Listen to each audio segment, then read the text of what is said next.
Welcome to Project Recovery, a podcast about addiction. More importantly, it's about recovery. I'm Casey Scott. That is Dr. Matt Woolley. And guess what today is? Thursday. Yes, it is Thursday because that's when we record. Yeah. We drop them on Tuesday. That's true. Tuesday. Today's Tuesday. No, well. Are we trying to create an illusion? An illusion? No. Media illusion? Because, Josh does the editing. He's been our producer for so many years. And he cuts and edits all the stuff we put out on Facebook. That's true. And so, but today is. Special day. It's our 300th episode. Woo! Yeah. 300 is crazy, bro. That's a lot in less than, not quite 4 years. Yeah. Yeah, so there are very few weeks we've missed. Yeah. We've hit almost every week. And we've had to do some replays and stuff like that, but that's okay. And then we've done episodes where it's just you doing a guided meditation. Right, yep.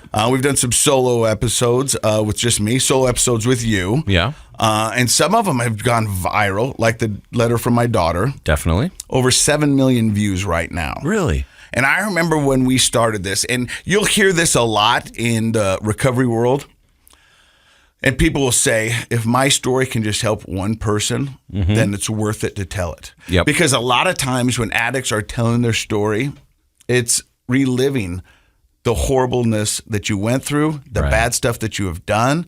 And so sometimes it's very taxing. We've had people who've been on the podcast who afterwards have felt vulnerable and just didn't have a good time. I think a few, not too many, but a few. But some of them are I think sometimes they're so authentic that later they worry, like, how, was it too much? Did they share too much? Yeah. Did they get, and what are people going to look at me different if they listen to this podcast and they're scared? Some people have shared things on the show for the very first time that they have. Other people have shared their story a lot, but some people, this is the first format where they've really shared their story, and they do worry about friends and family knowing some of the details. But I think that is cathartic because we were very clear with our guests beforehand. They don't have to share anything that they're not comfortable with. We always tell them this and they can call, since we do a delay, they can call back and ask for things to be edited And out. very, very rarely we've had to do that. Oh, a couple of times, I think. But when I talk to people, I go, this is your story.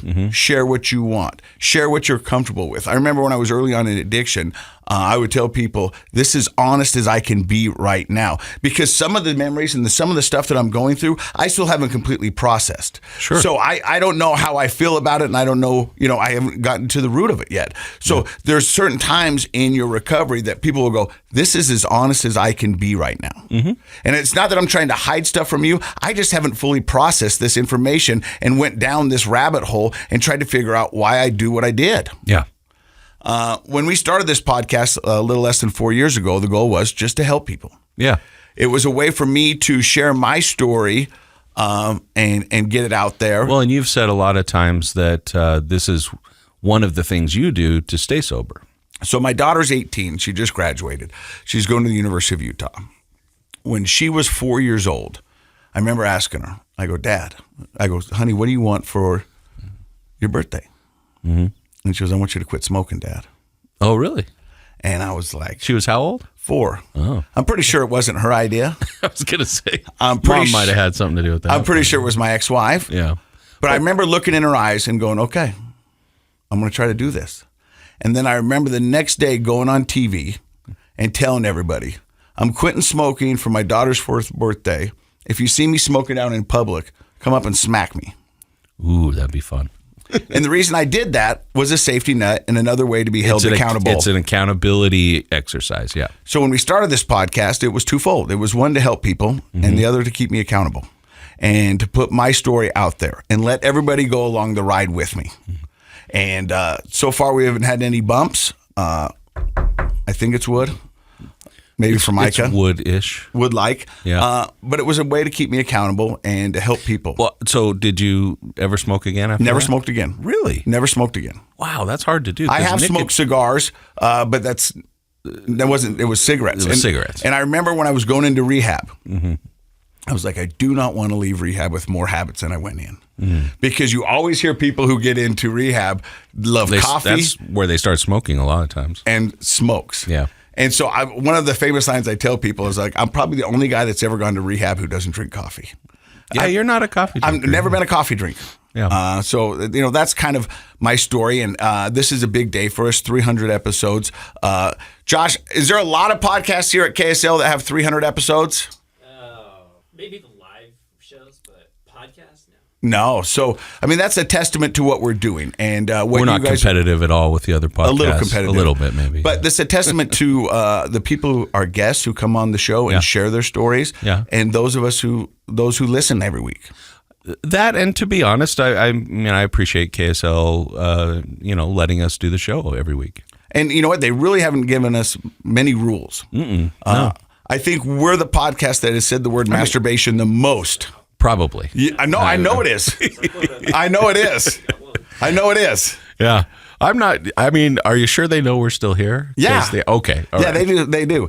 So thank you for letting us. We have a nice new studio to do the show. The 300th episode. Yeah. We are back. Also fitting, we're back in the remodeled studio that's been 6 months in the making, and so it's a fun day. But you bring up KSL, and we should thank KSL because definitely. They took a shot on a guy who'd been out of rehab for 3 months. That's one of my favorite stories you tell, is how you got fired and pitched this podcast on the same day. And they went for it. And they did. And they said, the only thing is I got to get a doctor. I go, I got one. Yeah. And then I called you and you said yes, and here we are getting ready to do our 300th episode. So thank you for allowing us to do what we do. And thank you, KSL. Thank you, Josh. And thank you to the listeners. And thank you to the guests from the bottom of my heart. Guests are the stars of this show. You'll never know what this does for me. People always tell me, it's so good that you do the podcast. And I always feel jealous because I'm like, you don't know what it's doing for me. Yeah. It's a great opportunity for you to stay talking about sobriety every week, and keeps me rooted, keeps me grounded, and keeps me in the recovery community. And I always tell people, and I was just telling somebody last night, I was DJing this event, and a year, 2 years ago, 3 years ago, you would listen to somebody talk about their recovery, and they would say, I would not wish addiction on my worst enemy, but I wouldn't change the fact that I got it for anything in the world. And I would sit in those rooms and I go, you are out of your mind. Right. This is the worst thing that's ever happened to me. Yeah. And I would wish it on my worst enemy. Yeah. But I can tell you now, recovery has given me everything that I've ever wanted in life. It's given me my family back. It's given me my job. It's given me my purpose. It's given me a way to live a better, healthier, fulfilling life. How do you think your mental health has changed since getting sober? My mental health, to be honest with you, it's still a little wonky. You know what I mean? But it's better than it's ever been. I see things clearer than it's ever been. I appreciate things more than I ever have. I still battle with saying no. I still battle with people pleasing. I still battle with some of the issues that got me into my addiction. But I think people who don't know you may not see this because you've always been very upbeat and happy on air. But I think you're happier than you. Oh, I'm 100% happier. I'm authentically happy. Yeah. If yeah. No, for sure. If that makes sense. That's a thing. A lot of times in my addiction, it was a forced happy. It was a front. Mm-hmm. It was something I was putting on because I thought people wanted that. I thought people deserved that. And I thought that's what I was supposed to do. Mm-hmm. And so now if I'm happy, I'll let you know. But there'll be times that I'll be just like, hey, I'm just cool. You know what I mean? I'm not going to force it. I'm not going to put a song and dance on. And sometimes days aren't good. And sometimes I go through problems. And the only difference is now that I've got is a lot more tools in my tool belt. And I can reach those. I've been having panic attacks lately. Yeah? Well, I guess I do that, yeah. Yeah, and I've been using... Have you been working on it? I've been working on it. I've been using my square breathing. Good. And it's crazy because this is not about me, but this first part kind of is that I used to get up in the middle of the night with panic attacks. Mm-hmm. And I couldn't get out of my body quick enough. I would run around the house. I would look in the mirror. I would go upstairs. I would go downstairs. I was just freaking out. Panic is the worst. And I didn't know how to get out of it. Yeah. And the only thing that I knew to do was to pound a 24-ounce beer or take a shot. Mm-hmm. And let that sit down for a minute and let that... Kind of try to calm you a little. And it would. And it would. But then eventually one 24-ounce turned into two 24 ounces. Or 2 shots. Or 3. Or 3 shots. You know what I mean? And that's pretty rough in the middle of the night. It's not good. No. You know what I mean? When you're reaching for a bottle of tequila at 2:30 in the morning. Just to calm down. Well, that's why we talk so much on the show, and I have something to talk about in a minute about mental health. That mental health, addiction, substance abuse, mental health, they all go hand in hand. They affect each other. People who are addicted to things just, like alcohol or whatever, probably have some undertreated mental health issues. I can tell you this, and I don't know if we've ever talked about it, but those years that I was on TV and radio and everywhere in your face, I suffered from a very low self-esteem. You would have never have guessed it. Yeah, it's hard for people to understand that, but I know that's you know true. what I mean? Yeah. I didn't think I was... And that's not that uncommon in your business. I never thought I was deserving of what I had. Mm-hmm. I always thought that it was being able to take from me at a drop of a hat. And you always have somebody wanting your job. What do you do? Yeah. So that would force me to always be on and always give the best, even when I didn't feel like it. And sometimes I had to use help of substance to get me where I needed to be, or I thought needed to be. Right. And it wasn't until I got this job back on TV the second time where I asked myself, do we need this? Mm-hmm. And the answer was no. I don't need this. I don't need to be on TV. I don't need to be on radio. I can live a good life without doing that. And I didn't think that was possible. Now, the reason I'm on now is because I want to, and I can, and I have a good time doing it. But there's a difference, Well, people may or may not know. I mean, you didn't accept the job right away. No. It took you a while to think it through and see if it felt right to you, instead of what most people might think is like, oh, he jumped right back on TV, but you almost said no. I Cinderella'd it. Yeah. I would put that shoe to see if it fit and see if I still liked it and see if I could walk in it. And it was cool. And I was having a good time. And people will tell me now when they go out, they go, you really enjoy this? And I go, 100%. I never wake up and think, oh man, this sucks. I mean, it sucks to get up that early, but I wake up and I go, man, this morning I was eating bugs at the Natural History Museum of Utah. Good times, right? Yeah. It was in a lemon cake and they were black ants, but I was like, I can't believe I get paid to do this. This is cool. Who else gets this kind of, this is insane. I was asleep at that time, I think. Yeah. And I was doing it gladly. Yeah, that's fun. It's your jam. So you're born to do it. So it's fun. And so recovery's given me everything that I have that's amazing in my life. And if I don't keep sober, I don't get to keep those things. True. So I am thankful for recovery. I know recovery is possible. It's not easy, but it's 100% worth it. 100%. So you've got some mental health stuff here. Just real quick, that's a nice dovetail into what I want to talk about. There's some early research coming out from the Research Society on Alcoholism. Mm-hmm. But first I want to ask you, how would you define, we haven't introduced our guest today, but I bet he'll have a good definition for the word empathy. I want to hear what you guys think. What would you say empathy is? Empathy is, to me, is feeling what somebody else is feeling. Mm-hmm. Mm-hmm. That's what it means to me. If I have empathy, I might not understand completely what you're going through, but I feel bad that you feel bad, and I want to help in any way I can. That's a great definition. How about our therapist in the room? This is Jameson, named after a liquor. Were you named after a liquor? I wasn't, no. As far as he knows. But there is a liquor called Jameson. There is, yeah. What is empathy to you? I mean, I think you said it well, but I think it's, to me, just being able to put yourself in someone else's shoes and feeling some small taste of the emotion or the experience that they would have. Yeah, there you go. Yeah. Perfect. Yeah, you guys did it. So empathy... that's empathy, being able to understand someone else's emotions and sort of share that with them, right? And those are great definitions. So this new research is showing that adolescents, teenagers who are in treatment for alcoholism, for drinking, who go through group and individual therapy that's designed to increase empathy, just that addition of empathy decreases their likelihood to drink over time. Really? After they leave treatment. Isn't that cool? And the theory is, or the early research suggests that suggests a declining use of alcohol due to a greater sense of connection with others. Empathy creates that connection. And so I wanted to bring this up because we talk about connection on the show every week. It's the opposite of addiction. It's the opposite of addiction. And this is a study that kind of proves that teenagers who are learning to be empathetic, empathy naturally creates a positive connection with other people. You're sharing their emotion. You get how they're doing. And that connection seems to be the catalyst to wanting to use less after treatment. Empathy for addicts from loved ones who aren't addicts is a tough one to wrap your head around. I remember there were so many times, and I don't want to throw my ex-wife under the bus, but we'd have these fights where she goes, just stop. Why can't you just stop? Yeah. And I would say, I'm trying. And I would make her promises, and then I would break those promises, and she just didn't get it. She thought that I was just weak. And to her, because she was never addicted to something like that, she thought it was just as easy as stopping. And don't you think, though, that she's probably a common representation of people who grew up in the 70s, 80s, 90s? We didn't have any training. We didn't understand. There was no teaching moments about what addiction is. And so I think most of us, probably when we were younger, would have thought, well, yeah, you just stop.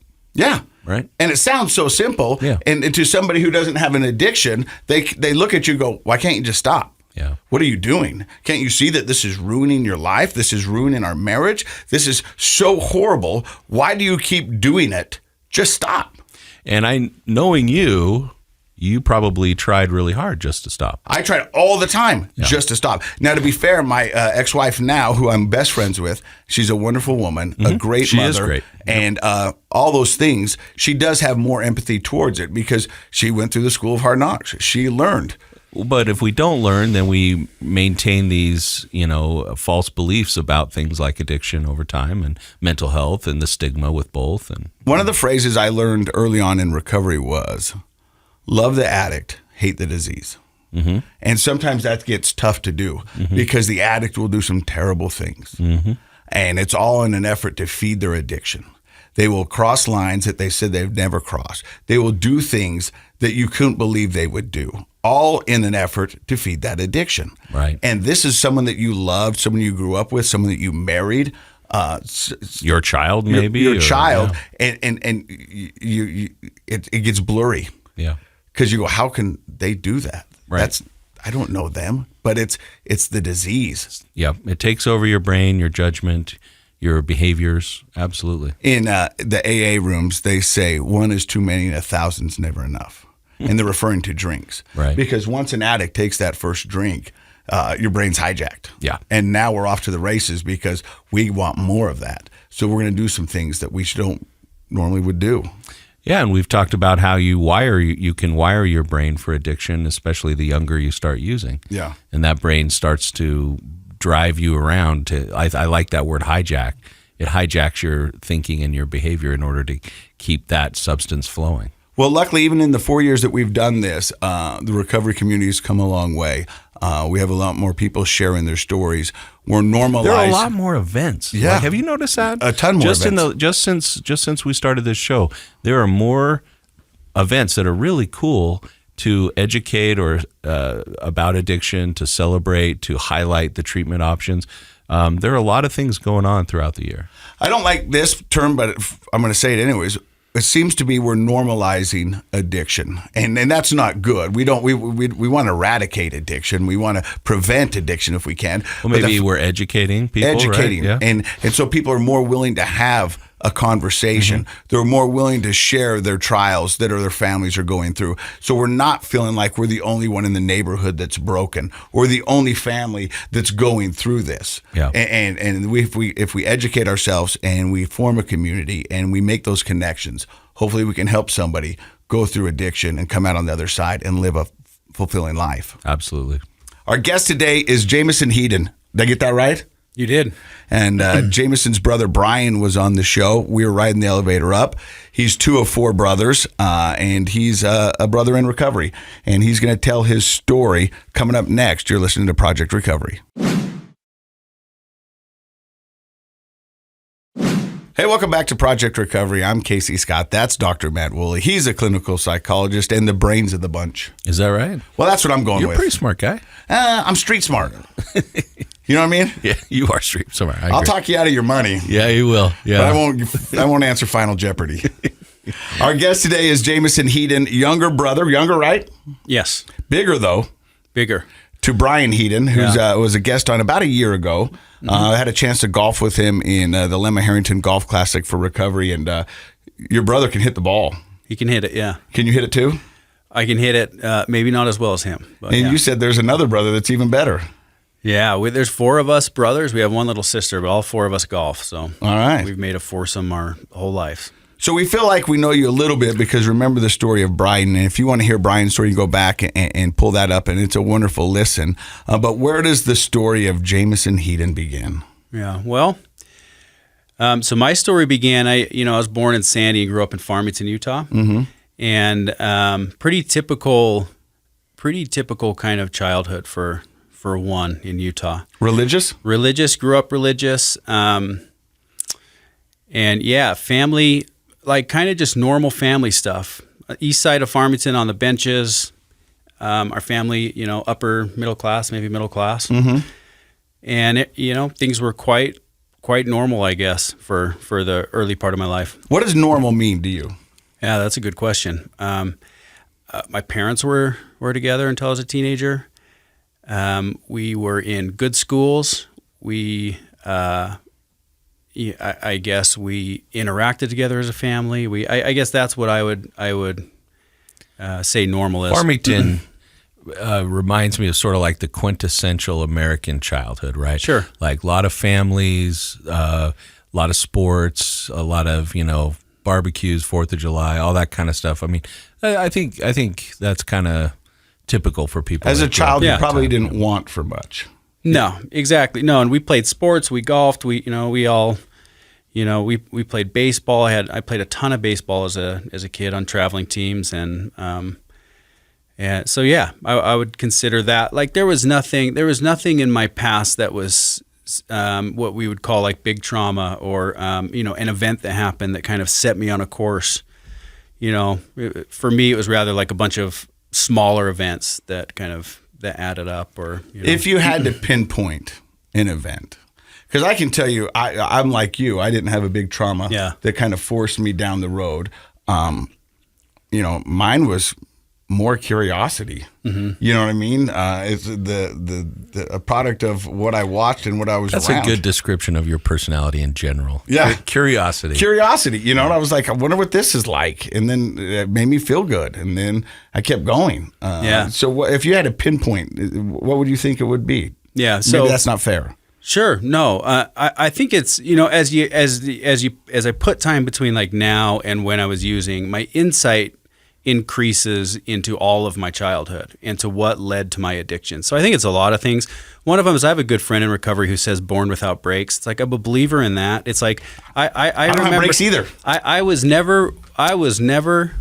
never considered like saying no. It was never like a part of my plan to just be like, I'm not going to drink or I'm not going to.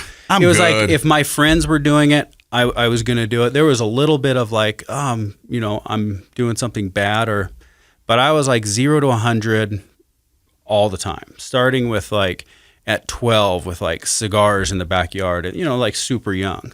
So there's that. But I think like if we're talking about the core issue that led me down that path, it was, in that like formative part of life, 6th, 7th grade, 5th, 6th, 7th, I just started to feel that sense of not belonging.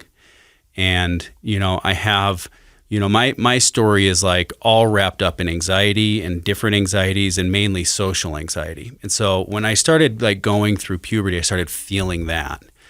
Though I didn't know at the time. Again, I had no insight. And so to me, it was just like I just started withdrawing a little bit and acting out in school, maybe not completing schoolwork, and feeling like I was less than my friends for some reason, like feeling like they had something that I didn't, or that they were judging me, or, I guess that's the best way that I can kind of, and that was the main thing I would say that kind of led to. Sometimes we call that phenomenon like the being on stage phenomenon. Yeah. You sort of feel like everyone's looking at you, everyone's sort of judging you. Sure. In reality, nobody's paying attention to you, but that anxiety creates that intense kind of microscope feeling that everyone's looking at me, judging me, and I think that's miserable when you're that age. But right? see, in my head, I felt like that too. But my thought process was, if everybody's going to look at me, I'm going to give you something to look at. Yeah. Does that make sense? Yes, it does. I was like, if you guys are going to point me out and I'm going to feel like I'm on the spotlight, I'm going to give you something to look at. Yeah, because the class clown type person, that was me. People usually think of them as they're having a lot of fun. They're often compensating for those feelings of social anxiety, like you did. Yeah. Do you remember the first time you tried a substance and what led you to that?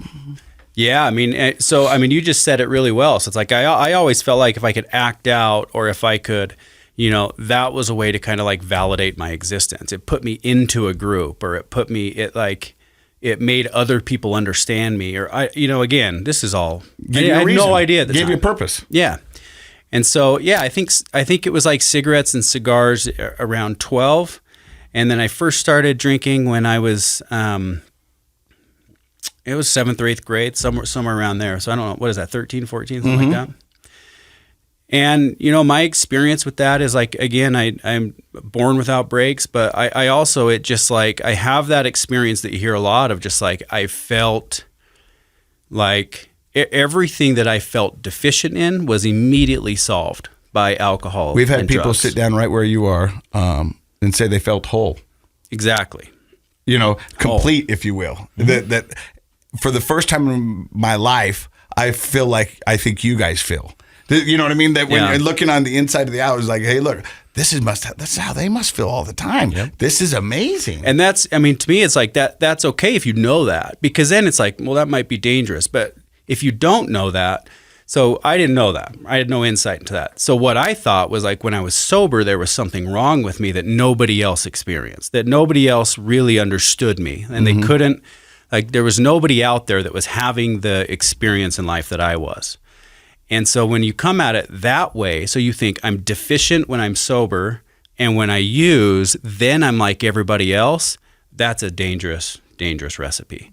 So then life became really quickly, 13, 14, 15, it became about partying as much as I could, with anything that I could. So from 7th and 8th grade, you started alcohol. How quick did it escalate to other drugs? So I guess it would be 9th grade, it escalated a little bit into opiates and pills and marijuana the whole time. I don't want to minimize marijuana. So, I would. How hard was it for a 13-year-old in Farmington to get their hands on things like alcohol and weed back in, was this the 90s maybe? It's funny because, mid-90s. So, or I guess late 90s. But alcohol, in my experience, was always the hardest to get. And so it was like marijuana, and maybe pills wasn't as easy, but marijuana, do you think that's because alcohol's controlled by the government? Maybe. That's the theory. The theory is that, because it's legal, it's controlled. Yeah. And I would say most of the teenagers I work with say that still today, that it's a lot harder to get alcohol. You can go down to the Sugar House Park and get weed any day you want. Do you want me to let you in on a little secret? Weed is everywhere. So weed's everywhere. Yeah. I think a lot of kids go into the alternative drugs versus alcohol because they're easily hideable. And I mean that in a sense that if you get drunk, you smell. Yeah. Your body acts a little bit different, and then you've seen it in all the movies. Easier to cover it up. Yeah, you know what I mean. They'll be like, "Hey, breathe on me." You're drunk. Yeah. But you act out in a different way when you're drunk. Yeah. But you take pills, you take cough syrup, and all these other things. They test you. They do whatever they want. They be like, "There's no alcohol in the system." Right. And you just go, "I told you." You know. And I think it's much easier to hide. Yeah. How about pills at that age? So that's kind of scary. I know lots of kids that age do experiment with that, but how did you get into pills? I was just, introduced to them at one point by a buddy, and again, just had that experience of like, oh my gosh, and just remember vividly thinking, and you guys have my best friend Drew on, and Drew. We love Drew, man. He was the best. I remember him and I having the conversation in his car of like, I just want to feel like this forever. And so that's how I felt with like opiates specifically. But I was at that age, and at this time there was stuff going on with my family. So parents are splitting, and I feel like I'm a little bit lost and directionless. And so I would have put anything in my body, anything. Do you think, and I could be completely off base with this, do you think you blamed yourself at all for your parents splitting? Do you think that affected, your drug use? Do you think your drug use affected the splitting? I don't know. I don't know. They would have to answer that one. Yeah. I didn't at the time feel like I was to blame. I was pretty apathetic. Like I was pretty in a rebellious mode, like 14 and 15 and 16 in that period of my life was pretty checked out of any of that. So I when didn't- you're going through this, was your brother Brian going through the similar stuff? Yeah, but he and I at that time weren't super close. Like I think that the family that we all kind of grow apart a little bit at that point, and I'm for sure on my own. So I'm full blown social anxiety, hood over my head. Well, and then sometimes, and I played baseball. It's the only reason I got to give a lot of credit to baseball because it's the only reason I graduated high school and maybe lived. Who knows? But because I had to get it together for baseball, but. You know, I was kind of like, I was a class clown sometimes and in some groups, but a lot of times I just went into a shell from my family, from friends, from everybody. You know, I sucked myself kind of into a relationship and had no idea, no insight, no conversations or no resources to help me understand what was going on. I know now, you know, but back then, no idea. I'm just lost, and detached, and really feeling like there's no way out of who I am, which is like something that I really, really disliked. During your high school years and your hard party, and maybe this wasn't even your hardest party, and did your parents ever talk to you? Did school ever talk to you? Did you ever get in trouble with the law? Was there anybody going, hey, Jameson, you might want to pump the brakes on this? We know you were born without brakes, but you maybe want to get some. Or do you think you hit it pretty well? Man, I have to think back a little bit. I know that we as a whole, like the baseball team, we got into they were threatening us a little bit with drug tests, and I think they had caught wind of some stuff going on. For the most part, I could put on a good face at school and do enough to kind of pass my classes, and there wasn't any, you know, and I just could kind of hide in the shadows. And my parents were going through their own stuff, and so there was very little. My mom tried; she did her very best, but there was very little direction from them, or like, "Hey, do you want to?" Well, that's not true. I mean, she took me to a therapist who I lied to, and he's like, Wait a second. People lie to therapists? Huh? Well, he's like, I think you're anxious, and I think you're wrong. And You don't know me. exactly, I was just stubborn, and so yeah, I mean, that was kind of where I was at that time, just kind of lost and dark, like pretty dark feeling, and pretty dark, and yeah. So thanks to baseball, much credit is due. You end up graduating. Mm-hmm. Where does Jameson go from there? Full-blown pills at that point. So at that time, a lot of my friends around me had found a kind of this ring of OxyContin. Doctor shopping. Yes. And so there were just pills everywhere. And so... I want to stop you because we've had a lot of people in here and a lot of different groups, and it seemed like that was very prevalent back in the late 90s, early 2000s, where pills were just everywhere. Yeah. But when we talk about pills everywhere, how hard would it be to get, say, 100 pills? There are certain periods. I mean, it's kind of on and off a little bit. But in the heyday of me doing OxyContin, I would have had multiple friends with 100 OxyContin pills. And back then, were they expensive? Yeah. So, I mean, as much as $1 a milligram. So there's 80 milligram OxyContin pills that people would pay $80 for. And so you're walking around with, I don't do the math on that, but that's... Costs $80. $800. So, I mean, prescriptions of hundreds a month. Oh, 8,000. Yeah. That's a lot of money. That is a lot of money. And a lot of money. And now, are you selling to feed your habit, or are you just using, or? Well, the type of user that I was, so I had friends that were selling to feed their habits, and I had friends that were maybe not addicts that were just selling them. I would pretend that I was going to sell them and like, hey, front me some of these pills, and then I'd just take them all, you know, and then owe a debt. So that was kind of more I had good intentions, I think. It's like, yeah, I'm going to go really, you know, be entrepreneurial and make this work. And his good intentions were to be a drug dealer. Yeah. And so you're full blown into pills after a high school graduation. Yeah. And does that how does that look like for you?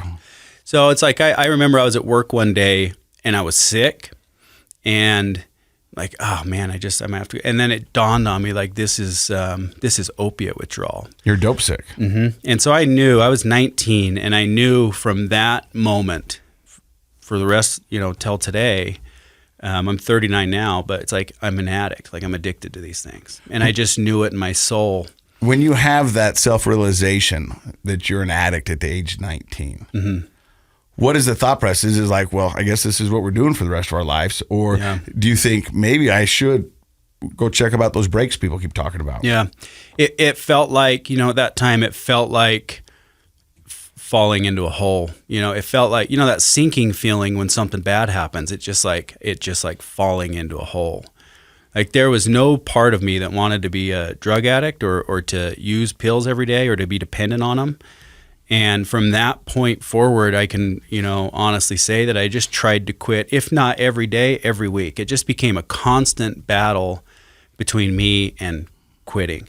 Now think about this, Dr. Matt. This goes from something fun that makes him whole to something he now needs to do. And when you move that switch from fun to need, because I know because I did it with alcohol, it's no longer fun anymore. I remember one time my mom called me when I was active in addiction, was like, "This is some BS, son." And I go, "What are you talking about?" She goes, "You're out there partying, having a good time, and we're all paying the price." And I remember the first time going, "Does it look like I'm having fun?" Because I can tell you I'm not. I'm doing this just to get a base level 0 just so I can go through the day. So I don't know what you're looking at, but I'm not having fun, Mom. And I think the insidious part of that is after the first time you use, that switch starts to move, right? Because every time you use after that, it gets less and less fun. And it's incremental. You don't really notice at first. And then eventually people usually have, like you were saying, a little bit of insight where they're like, "Oh my gosh, I have a problem with this." I'm an addict at 19. But then by then the switch has flipped. It's flipped, and it's for most addicts, I can say, and I work with a lot of addicts now, and it's like I can say it is a desperate situation. It is not a situation they want to be in, even if it looks like it, or it looks like they're having fun, or they're putting on a good face, or they're being defiant or defensive or whatever.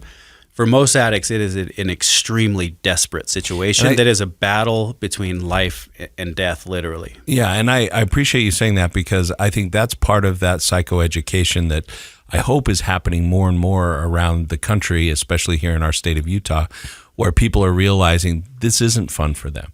Like they think, well, that feeds that why don't they just stop part. Like if you as a non-user look at somebody from the outside and you think, well, they're just using and having fun, they're just partying all the time, then you of course would think they could just stop. Yeah. Because that's what you can do with parties is you can just stop.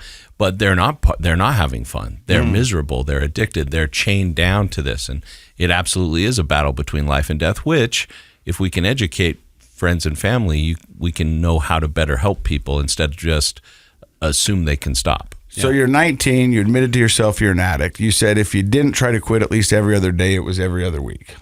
And how long did you keep that going for? So I went 6 years, with a lot of in and out of different drugs, switching substances and, getting addicted to this and that. So I was a polysubstance user. I'd use anything that you had. So Adderall, meth, cocaine, alcohol, opiates. So I went through it all, switching from one to the other. Hey, if I just switch from opiates to Adderall, that's, if I just get onto an upper, maybe it'll work. And then, Or if I go from this to alcohol and now I'm just drinking in the evenings. Yeah. And that's what they'll do is, I think most addicts at one time were polysubstance users. Polysubstance users. But then they usually end up with the one that, is the usually one, more accessible. And that for me, that's what it was. I mean, it's like alcohol. I can get it anywhere. Yeah. And it's socially acceptable, and they just seem to be the one. Yeah. And so that all led me to medically assisted treatments, which for me was Suboxone and methadone over maybe so the end for me was like maybe a 2.5 year period of Suboxone and methadone. If you know what those are. They're opiate blocker. Did you get that prescribed, or were you both? Yeah. So for those who don't know, but I just abused them. So I just ended up with those things the same place, because those will get you really, really high if you want them to. And so I just ended up in the same place with those that I did with everything else. For those who don't know, and we've had people on here that have used them, and I'm not saying they're good, and I'm not saying they're bad. I'm saying they're. I mean, I think if you're ready to quit and you have a medically supervised process, they can be lifesavers. Yes. But the problem is they're abusable. People are often not really committed to that. They're not ready to quit, and so they might abuse it. Yeah. So you said, how long did you use those for? Like 2.5 years maybe. And that really led to a bottom where it was like, you know, At this point, are you married? Do you got kids? Are you No. single? I mean, I had a girlfriend, but I never really put much together in life from up until 25. So are you living at home during all this time? Are you living with friends? How are you affording these besides owing every drug dealer you can?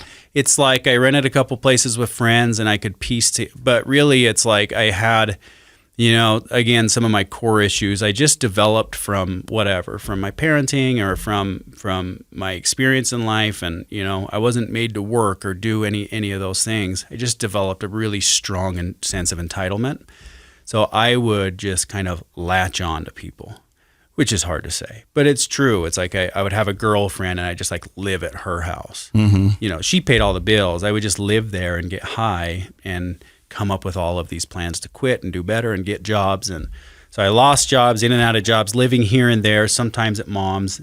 I moved a couple times to that because I thought that would fix it. So I'd go sell in the Midwest or whatever. And I ended up in Logan with a girlfriend, you know, doing the same thing, barely keeping a job, super, super alone, miserable, depressed, suicidal. So on the podcast, people often share their rock bottom. You don't have to, but I think it kind of illustrates where you are in your life and where you are now. Yeah. So what does your rock bottom look like in Logan? Yeah, I mean, emotionally, yeah. And I remember in Logan just having multiple periods where, and this was different for me because when you're medicated like that, it fixes the emotions. And so in a lot, it's like, man, my life is a mess. But when I get high, it feels a little bit better. And I feel like, okay, I can solve this. And then you go into withdrawal or whatever, and then it's a complete mess.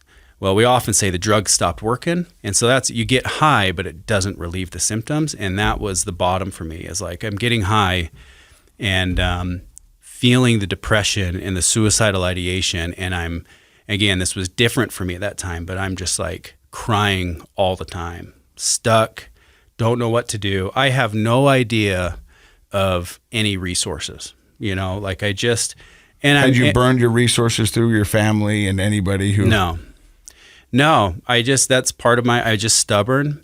I didn't think I could ask for help. I just didn't feel like, you know, again, in hindsight, it's like, I just didn't feel like I was good enough that anybody would help me. I didn't want to be a burden on anybody. And so I'm just like bearing this cross, trying to hide it from this girlfriend that I had, trying to hide it from my family. And like, again, doing my best to stay alive, to fix my problems, to stop using. And then, you know. Sounds like you had something in common with Casey. Casey mentioned that all those, you know, years when you were on TV and radio and doing all that kind of stuff, you had low self-esteem. And you just mentioned, I didn't feel good enough. Talk a little bit about like why do you think that kind of substance abuse and addiction takes a toll on people's self-esteem? Well, I mean, I think for me anyway, it exists without the substances too. I just, you know, when I started developing in that phase of life with no kind of emotional guidance or, you know, no way to express my feelings or nowhere to, I probably did have places to go to, but it's like, they're not teaching that in elementary in 1996. They're not teaching like, hey, here's what anxiety feels like. And if you feel like you're not good enough, it's probably just a thought in your head. None of that. And so I think it existed beforehand. Again, I think the addiction is addiction to me is, a lot of people think addiction is about a lack of control. And to me, addiction is the ultimate control. So it's like, I have this problem of low self-esteem and feeling different, and drugs and alcohol are the ultimate control for that. And it's just like any avoidance. It's like, there's a lot of people out there that are overeaters, or they can't, you know, they commit to quitting things all the time. It's just not going to kill them if they don't quit, usually, you know? You talk about low self-esteem, and I suffered from it as well, but you couple low self-esteem with shame, because you haven't really touched on the shame, because you're out there bearing this cross and you're trying to do well. But one of the reasons why we don't ask for help, shame. Yeah. I have to come now admit to you that I've done all these bad things and that I can't beat this and this is winning, and shame will kick your butt. Yeah. And you couple that with low self-esteem, I'd be crying all the time too. Yeah. And I did. Yeah. Where did you find help? How did you get to where you are now? What happened after your rock bottom? You had to do a call. What went down? So the rock bottom. So I moved back home to my mom's. That girlfriend came with me, and this is a funny story now. I like to laugh at all this now. It's very sad when I say it, but so that girlfriend lived with me at my mom's and broke up with me while we were there looking for a place to live. Which there's no other way to do that if you think about that. So we were both living there. She not broke together. up with you. And so I'm working, and so what happened for me is my brother Brian. Wait a minute. That seems like a nightmare. I'm going to live with you and your mom, but I don't want to be with you anymore. Yes. And do you mind if I still stay here? Yeah. Well, I mean, she eventually, she pretty quickly after that found a place to live, but it's not fun.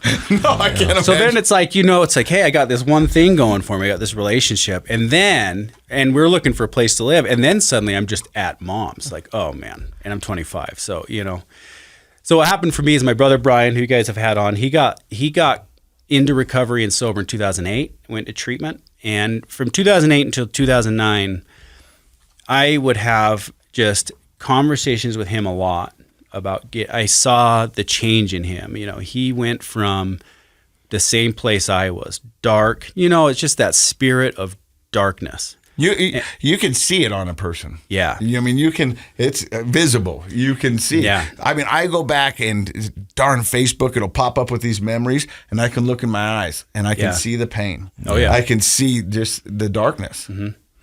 So yeah, and then I watched the light come on in his eyes, and he started bringing around these new people, because we all, him and I weren't close when I was in high school, but we got really close and used a lot together, and so we got super close, and we're still super close. But he started bringing around these new people that were sober and had gone to treatment and were in recovery and were going to meetings, and it was just like I had never seen it before. Like guys, who were glowing and their eyes were lit up and they were connected and they were laughing and I was just, I just wanted it. And so they probably didn't look at you with judgment either. And that probably hadn't happened to you in a while. They were waiting.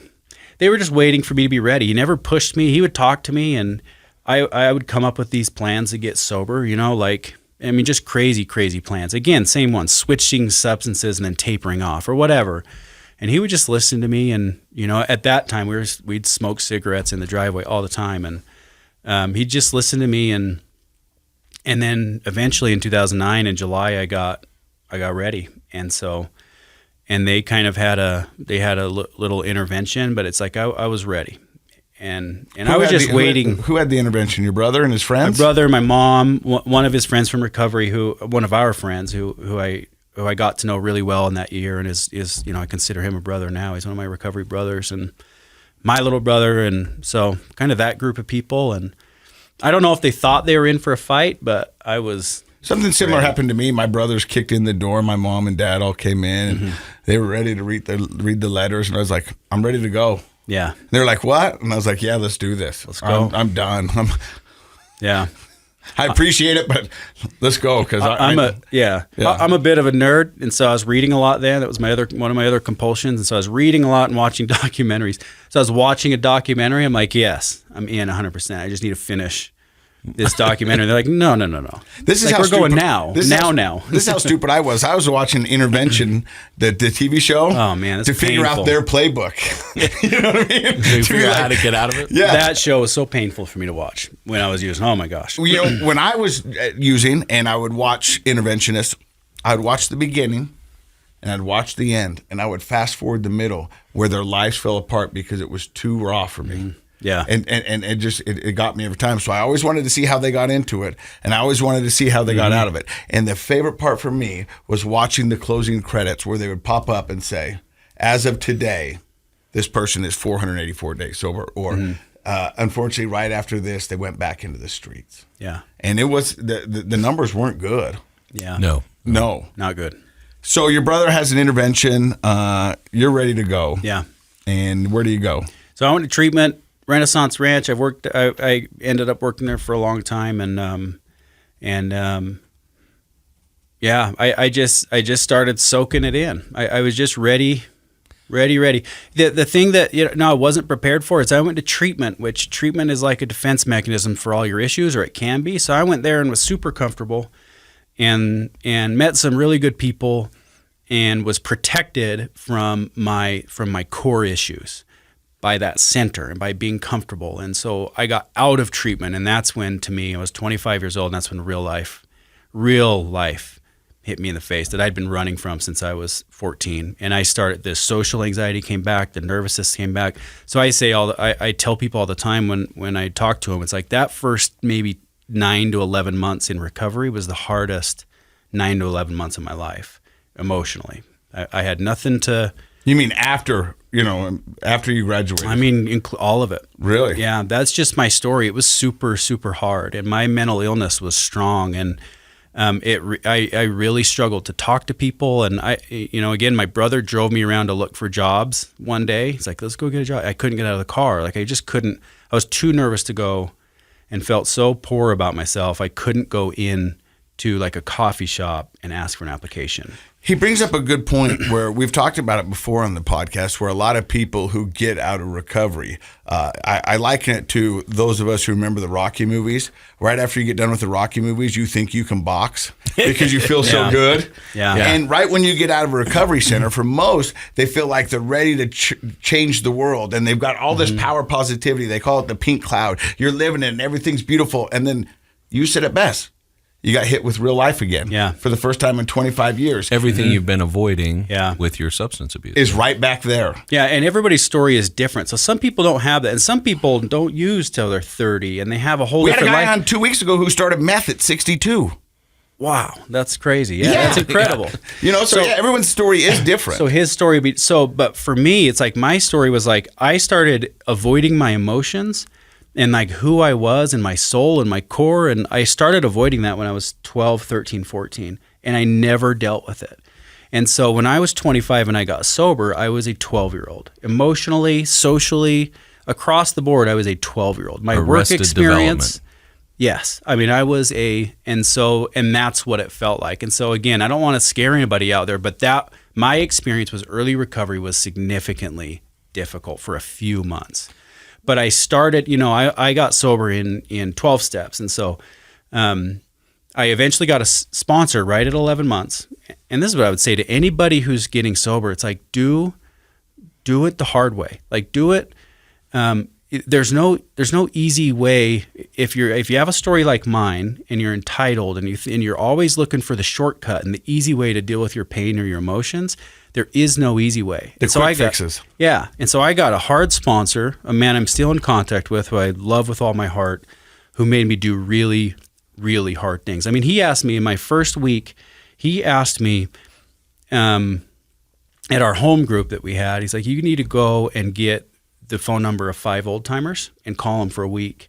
And I almost quit. Like, I'm like, I don't think you understand. I can't do that. Like, that's not in my makeup. That's just what I believed about myself. But I did it. I didn't take the shortcut, and I did it. You guys, so for those who don't know, the 12-step and getting a sponsor is what he did at the beginning was extremely difficult, because what a lot of addicts will do when they get in that 12-step room is what he was talking about, is take the quick fix. I'm going to find the person most like me, that's not going to test me, that's not going to push me, that's going to buy into my BS. He didn't do that. He walked over to the 300-pound barbell and said, "I'm going to lift this." Yeah. And then, well, that's not possible. Well, let's see what you got, kid. Yeah. And we all develop, a whole set of manipulations and behaviors in addiction that some we might have insight into and some we don't. And I had poor insight into my manipulations, and one of them was like that entitlement, or that, taking the easy way. I never want to think that about myself. I didn't know that at the time. You were an athlete. Yeah. And so he started to help teach me that I wasn't, because I was like, I had the low self-esteem, but part of my life was like, I was either there, like down in the dirt, or really arrogant. I was one of the two. But there's never like a humble middle. Like, it was all ego one way or the other. And so he helped me find the middle. Like he helped me find how to be a normal human and work hard and not lie and not, not take a shortcut, to be accountable, to show up. He told me one of the first times we met, he said, if you're ever late in the first few months, then we're done. Like it's over. I'm not going to work with you. I just have other people who want to do it. It's like, I needed that because I'm always going to find a way to get out of it or to show up late or talk myself out of it in some way. And that's just who I was.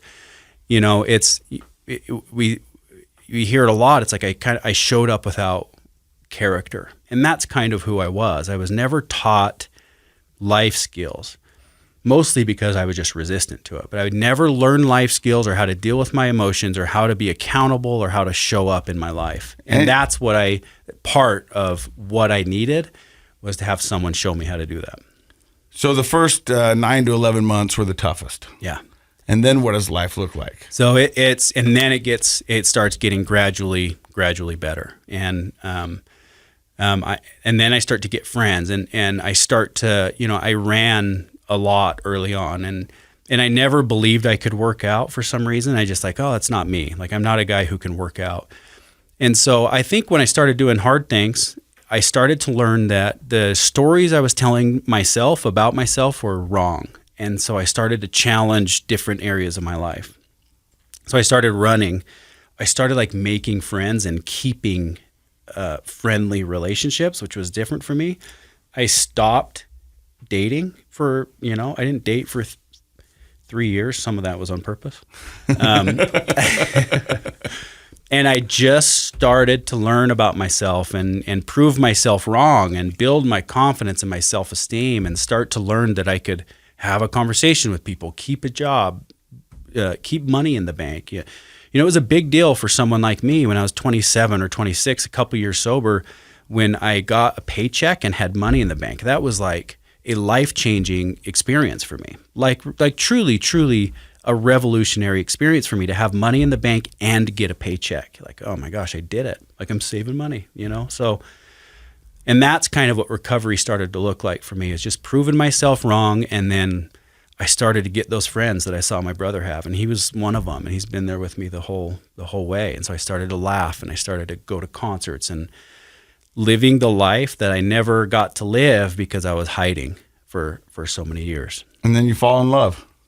Yeah. So I met my wife, 3 or 4 years sober.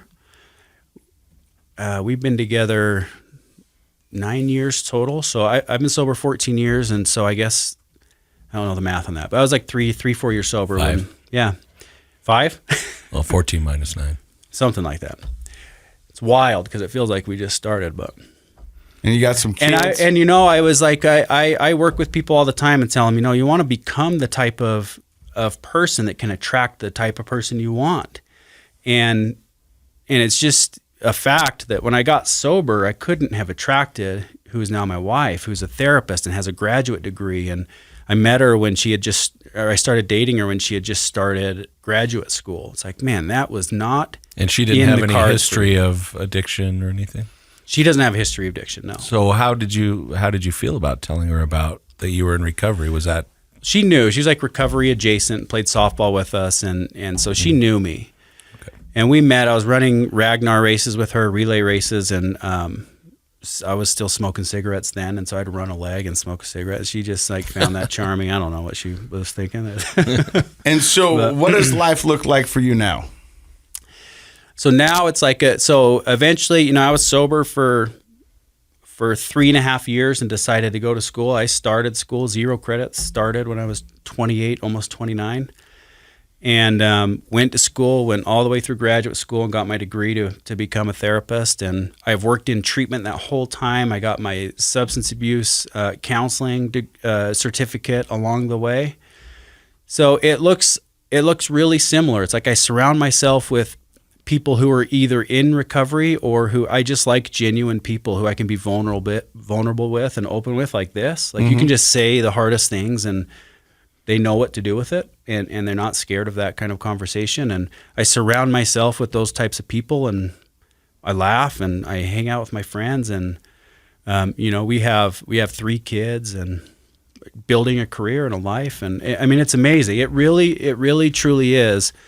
When I got sober, I would have if you had offered me the deal to make $12 an hour and just have a place to live for the rest of my life, I promise you I would have taken it. Without hyperbole, it's like I would have taken that deal. That's what I thought I could get. Like that was my skill level. And so now to be where I'm at is beyond anything I ever imagined for myself. I love that so much. You and your wife are getting ready to start a practice to help other addicts in recovery. Well, yeah, to help everyone with mental health. Yeah. So we have it. It's been going a little while. We're in Farmington and go ahead. Plug it. It's 7 Counseling and Wellness in Farmington. If you're looking for us, you can Google that. You'll find us. And I still work part-time in treatment. So I work with the addicts there. Our private practice, we work with anyone with, I think our wheelhouse is like anxiety and trauma and addiction and other compulsive behaviors. But I'm big in the mental health space. Again, I didn't have those resources when I was a teenager. I didn't have a language. I didn't have the words to put to what I was feeling. It's like if somebody had come to me when I was 12 and asked me to start speaking French. It's like I didn't have the vocabulary or the words that I needed to function as a teenager and an early adult. And that's what is important to me, is helping people find that, whether they're 12 or 18 or 50 or 60. It doesn't matter to me. I love that space. Dr. Matt, what do you think about Jameson's story? Well, I have a question before. Okay. Ooh, so my question, I was hoping you could talk a little bit about how you've treated and managed your anxiety since getting sober, because one of the things that I run into as a therapist as well is that when people aren't able to get the mental health treatment, they often relapse in their addiction. Yeah. So my treatment for anxiety is, it's a few different things. So the first thing is I'm a big believer in like acceptance and self-love. So I'm a big believer that trying to constantly change the symptom is just a path for me back to addiction. So that means it's like, so I do mindfulness meditation. That's part of it. But I don't do mindful meditation to get rid of my anxiety, because I know from my experience that it doesn't always work that way. Sometimes I can do all the meditations or all the reading or whatever in the world, and the anxiety is still going to be there. So part of it's like I have to learn how to function as an adult while anxious, like coming into a podcast on a Thursday morning. You have to learn to walk through hard things and feel nervous and feel anxious, even if it's panicky or even if it's like really bad. So that's part of it. And then I write, I don't always do all these things perfectly. So I write, I like to read, I like self-help books, I like to read recovery books, I like to listen to recovery podcasts, I like to be around recovery people. That recipe for me usually equals a lessening of my anxiety symptoms so that I can function in my life. And see, for me and my anxiety, because I just told you at the beginning of the podcast, I've been suffering from anxiety attacks lately. The 4-square breathing really helps me calm my head and get out of my body and slow the heart rate down a little bit. And then what you said, surrounding myself with quality people and this podcast and the recovery, it makes me feel connected. And that's what I need. And often when those things happen where I get the anxiety and I don't, it's because I don't feel I have a connection. And so that really helps me. And that's part of what drugs do, right? Is drugs provide connection. Drugs and alcohol provide connection, whether it's with other people or just with yourself. It's just like it bridges that gap. And so it's just huge to me in my recovery to have that connection and to smile and laugh and do fun things. And well, Dr. Matt, what do you think about his answer? A+. Yeah. No, it's a great answer, and I really like the fact that you're essentially talking about accepting discomfort, and that's one of the things we talk a lot about. Anxiety treatment is one of my specialties, and a lot of times people feel like I can't be happy until I have no anxiety, and we have to help them reframe that. It's like, well, actually, anxiety in and of itself can be motivating and helpful to people. Nobody has no anxiety. Well, there's a couple of them. They're probably playing Mario and eating Cheetos in the basement somewhere right now. Yeah, right. Just avoid it. Yeah. So anxiety, accepting being uncomfortable, I think, is a core tenet of recovery. Like, we are going to be uncomfortable. We don't need to go to something right away to feel no discomfort. Discomfort can be tolerable, so there's acceptance therapy and things like that involved with that. So I'm glad you brought that up, and I appreciate you sharing your story. I hope what people are hearing is, I work a lot with adolescents, and so that idea of arrested development is so very, very real. There's so much learning. We often over-focus on brain development during teenage years, like, oh, our brains are still developing till mid-20s, and so we don't want to use substances, and that's all very true and very important. But the reality is that's also when you're learning your social skills and your academic skills and your interpersonal confidence and all these kinds of things. And so when you struggle with anxiety, which causes withdrawal, and when you struggle with substance abuse, by the time you get sober, you might find yourself feeling like a 12-year-old as an adult. And so I think your story is a great example of how you can pick up on that development and get to a place. Now you're somebody with a graduate degree and you're helping other people and you're living your best life. And I just really appreciate you sharing that with somebody who might be out there listening for themselves or for a loved one, feeling like, they can't do it. You can. Yeah. The thing I love about Jameson's story is in the beginning, you said you felt like you were the only one that was feeling like this. And I think many addicts think the same. Yeah. But I think the reality is there's more people like you out there than they ever will realize. Yeah. I love that we have that dialogue now in schools. It's more part of the culture that we can talk about. Absolutely. If you were the anxious kid in your 6th grade class, there were about 30% of you had it as well. Yeah. And that's actually like a really important part of my story was in my first 2 years, I'm trying to get assistance for school. In my first 2 years sober. And I went to they had me go and see a psychiatrist to do a personality test. And at the end of that personality test, I went in and he said, you have social anxiety. And so in the mental health world, we don't always like to label people, but for me, that label at that time made everything make sense. In my whole world, it made everything make sense all at one time. Not only that, but then I said it out loud to some people, which was scary. And they're like, oh, yeah, me too. And I was like, well, really? Like I was blown away that other people not only knew what I was feeling, but they had, like there's people out there who have the exact same experience and feelings. And that was just huge for me to know. I love the fact that you're so relatable. Can I make a comment though? Yes. I like the fact that you use the word label because what I teach my graduate students is if you give somebody a term for what they have and then you don't provide any follow-up and help, then it's a label. And it really isn't that helpful. Yeah. But if you say, here's what you have and here's what we can do about it, I like to call that a diagnosis. A diagnosis leads to helpful treatment. And in your case, it kind of opened up your eyes to this whole world of like, oh my gosh, I'm not alone.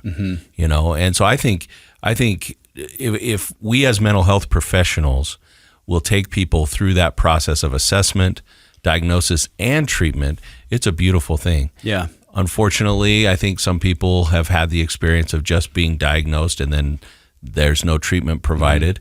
And that can be a label that can feel like another rock in your backpack. But I'm glad your experience was kind of that opening up to this whole world of, man, I'm not alone. Yeah. Not only am I not alone or people don't understand, it's like, oh my gosh, all my symptoms are right there in that book listed. It's like, oh geez, it's just relieving. But it's like, it can be dangerous because people do get caught in treatment cycles or it can validate some already kind of maladaptive behaviors to label someone. They can use it as, so you got to be careful with that. But Well, I love the fact that you're so relatable and so willing to share your story, and I think it's going to help many, and I wish you nothing but success. I'm glad you came to the podcast and shared your story, and we look forward to talking to you in the future. So thank you very much, Jameson. Thank you, guys. And thank you for listening to the 300th episode of Project Recovery. That's pretty amazing. I know. We need to have some special bumper music or something. Ooh, Josh will put it in there for us. He will. We heard somebody in the beginning. Maybe he'll throw that in. But thank you very much. And in case you forgot, Project Recovery is what? It's a KSL podcast. 300 mother episodes. Can you beep it? Yeah, just beep it. That's funny.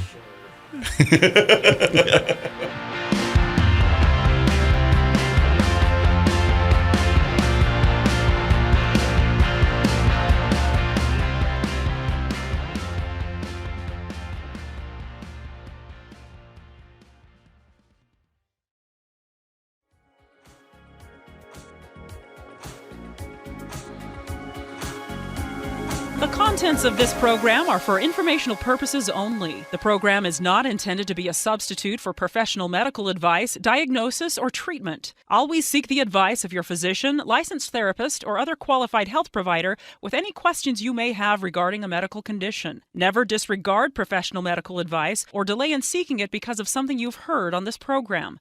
KSL does not recommend or endorse any specific tests, physicians, products, procedures, opinions, or other information that may be mentioned on the program. Reliance on any information provided on the program is solely at your own risk.